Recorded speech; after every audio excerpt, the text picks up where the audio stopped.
ನಮಸ್ತೆ ಫ್ರೆಂಡ್ಸ್, ಲತಾ ಅಡುಗೆ ಚಾನಲ್ಗೆ ನಿಮಗೆಲ್ಲರಿಗೂ ಸ್ವಾಗತ. ನಾನಿವತ್ತು ಉಳಿದಿರೋ ಅನ್ನನ ಬಳಸಿಬಿಟ್ಟು ಬಿಸಿಬೇಳೆ ಬಾತನ್ನು ಕುಕ್ಕರಲ್ಲೇ ಮಾಡ್ಕೊಂಡಿದ್ದೀನಿ. ಈ ರೀತಿ ಸುಲಭವಾಗಿ ಕುಕ್ಕರಲ್ಲೇ ಬಿಸಿಬೇಳೆ ಬಾತನ್ನು ಮಾಡೋದು ಹೇಗೆ ಅಂತ ಹೇಳಿ ನೋಡ್ಕೊಂಬರೋಣ. ನೀವಿನ್ನೂ ನಮ್ಮ ಚಾನಲ್ಗೆ ಸಬ್ಸ್ಕ್ರೈಬ್ ಆಗಿಲ್ಲ ಅಂತ ಹೇಳಿದರೆ ಸಬ್ಸ್ಕ್ರೈಬ್ ಆಗಿ, ವಿಡಿಯೋನ ಲೈಕ್ ಮಾಡಿ, ಶೇರ್ ಮಾಡಿ, ಹಾಗೆ ಕಮೆಂಟ್ಸ್ ಮಾಡಿ.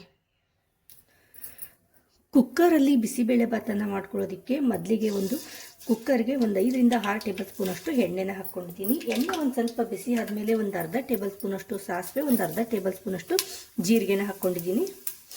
ಹಾಗೆಯೇ 2 ಮೀಡಿಯಮ್ ಸೈಜ್ ಈರುಳ್ಳಿನ ಉದ್ದವಾಗಿ ಕಟ್ ಮಾಡಿಬಿಟ್ಟು ಹಾಕ್ಕೊಂಡಿದ್ದೀನಿ.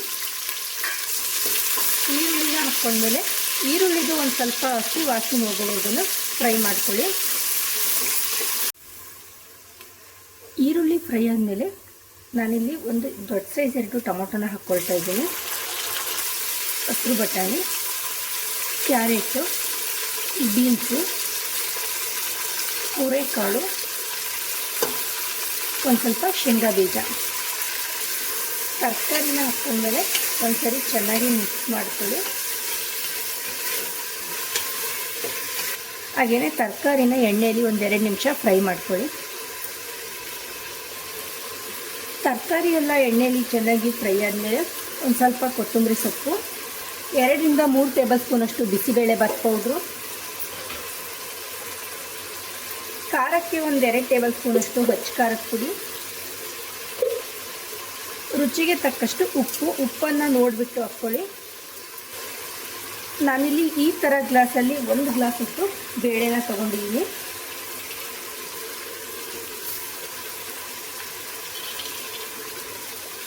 ನಾನಿಲ್ಲಿ ಉಳಿದಿರುವಂತಹ ಅನ್ನದಲ್ಲಿ ಮಾಡ್ಕೊಳ್ತಾ ಇದ್ದೀನಿ. ಅದಕ್ಕೋಸ್ಕರ ನಾನು ಅಕ್ಕಿನ ಹಾಕ್ಕೊಂಡಿಲ್ಲ. ನೀವು ಅಕ್ಕಿನ ಹಾಕ್ಕೊಳ್ಳೋದಾದರೆ ನಾವು ಯಾವ ಗ್ಲಾಸಲ್ಲಿ ಬೇಳೆನ ತೊಗೊಂಡಿದ್ವಲ್ಲ ಅದೇ ಗ್ಲಾಸಲ್ಲೇ, ಅದೇ ಮೆಜರ್ಮೆಂಟಲ್ಲೇ 1 ಲೋಟ ಅಕ್ಕಿನ ತೊಗೊಳ್ಳಿ.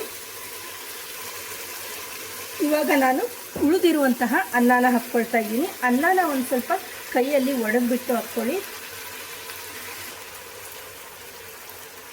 1/4 ಟೇಬಲ್ ಸ್ಪೂನ್ ಅಷ್ಟು ಅರಶಿನ ಪುಡಿ. ಯಾವ ಗ್ಲಾಸಲ್ಲಿ ಬೇಳೆನ ತೊಗೊಂಡಿದ್ವಲ್ಲ ಅದೇ ಗ್ಲಾಸಲ್ಲೇ 6 ಗ್ಲಾಸ್ ಅಷ್ಟು ನೀರನ್ನು ಹಾಕ್ಕೊಳ್ತಾ ಇದ್ದೀನಿ. ನೀರನ್ನು ಹಾಕ್ಕೊಂಡ್ಮೇಲೆ ಒಂದ್ಸರಿ ಚೆನ್ನಾಗಿ ಮಿಕ್ಸ್ ಮಾಡ್ಕೊಳ್ಳಿ. ಹಾಗೆಯೇ ಇದನ್ನು ಕುದಿಯೋದಕ್ಕೆ ಬಿಡಿ.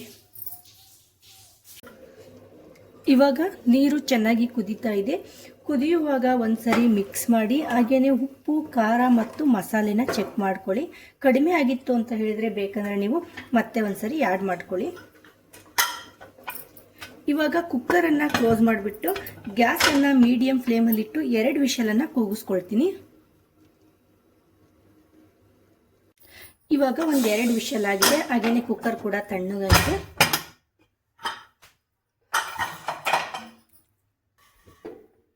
ಕುಕ್ಕರನ್ನು ಓಪನ್ ಮಾಡ್ಕೊಂಡಾದ್ಮೇಲೆ ಒಂದ್ಸರಿ ಚೆನ್ನಾಗಿ ಮಿಕ್ಸ್ ಮಾಡ್ಕೊಳ್ಳಿ.